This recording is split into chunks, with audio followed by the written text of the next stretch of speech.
I think now we can connect to Aidan O'Brien, who is at Ballydoyle on the Gallops. Aidan, morning. Morning, Nick. How are you? I'm well, thank you. A wretchedly difficult day for you and all your team. Just talk me through the events of the last 24 hours or so, if you can, Aidan. I suppose that Thursday was the first time we heard anything about it, and we just contacted by Jane to say that there was an issue, and that they had sent samples to be tested, and they were hoping that they would have the results of the test at 12 o'clock on Thursday night. So at 12 o'clock came and they still didn't have them, and then 1 o'clock came and still didn't have them, and half one came and they still didn't have them. So I suppose it was they didn't have them all the time until 6 o'clock on Friday morning. That was the first conclusive test that came through that the feed was contaminated, and straight away then we sent off our own feed straight away. That I think the lads flew straight to England.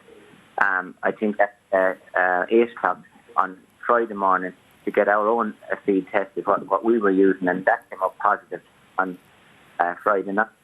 And then obviously we had runners in France on Saturday. So what we did then, we had started the process obviously straight away on Friday morning, getting the urine samples tested for the horses that we were on Saturday, on Friday. So we could get no labs either in Ireland or England to do the sample. So the only lab we could get was to send it to France. But our own lab, the Irish Equine Centre, were able to do a test that was done for cattle, urine test, and it was tested 1 part per billion, and that came up negative. So then we ran the horses on Saturday in France. But then in the meantime, the urine and the blood was gone to a lab in France, and we didn't get the results of that until last night, and they came up positive. So obviously, that was no choice. And everybody met, and the lads had a good chat what they wanted to do, and they felt to protect the integrity of racing, like we obviously didn't have any choice but not to run them, even though we had changed the feed 2 days before that to Connolly instead of Gain, and obviously. We weren't sure how long it was going to take to go out of the system, so we didn't have any choice really but to withdraw the horses today, like obviously to protect the integrity of racing, Nick. Aidan, I mean, it goes without saying, it's a bit of a disaster really for all concerned. I think that the worry really is what you've just touched on there, is that you don't really know how long it takes to get this silpaterol out of the system. Have you been given any veterinary advice on that over the last day or so? No.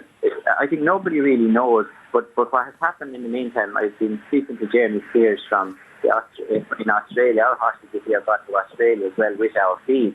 So what's happening now, the urine and blood are being taken every day.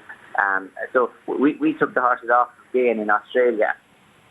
Joseph gave us some of his feed where he was feeding Connolly, so they're gone on to that straight away. But they're going to test the horses every day, urine and blood, to see how long it takes to clear out of the system, or even firstly, do they pick up on it in their test? Like the test is so the Irish Equine Centre thinks that the test in France go to 0.5 or 0.2 or 0.3 per billion instead of 1 we were testing. So it depends on how low the tests are going to go. And firstly, is it going to come up positive in Australia? But we'll know that straight away when they do the urines and the blood samples and the feed down there.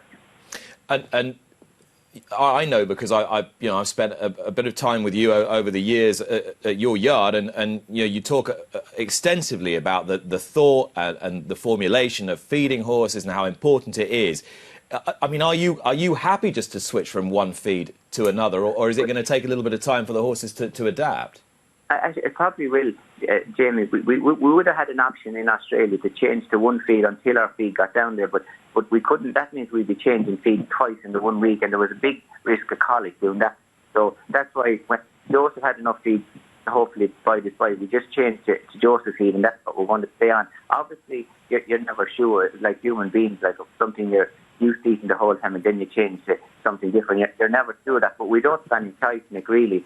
Like it's has been one of our greatest fears of contamination in supplements or feed in anything, because obviously sport has gone so streamlined now, and testing is so tight in every way, and everything is picked up. So, but I don't think we've had choice really. Like, is the answer. What do you think's the best case scenario here, Aidan, as regards getting the whole show back on the road in some shape or form?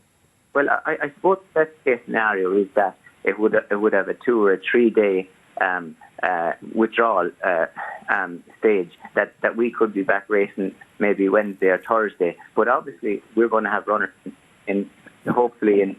we have runners maybe on Wednesday or Thursday or Friday in Ireland, and obviously we'll have hopefully runners over with either weekend.